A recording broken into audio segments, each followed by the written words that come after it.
ये एक JBL का Go 3 मॉडल है ब्लूटूथ स्पीकर।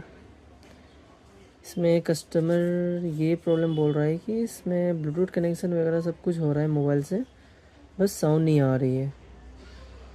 तो हमने इसका फैक्ट्री डिफ़ॉल्ट वगैरह सब कुछ करके भी देख रखा है, रीसेट वगैरह।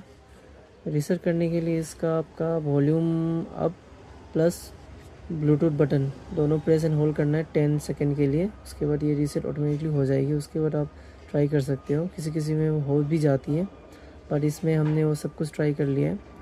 इसमें कुछ सॉल्यूशन है नहीं इसका।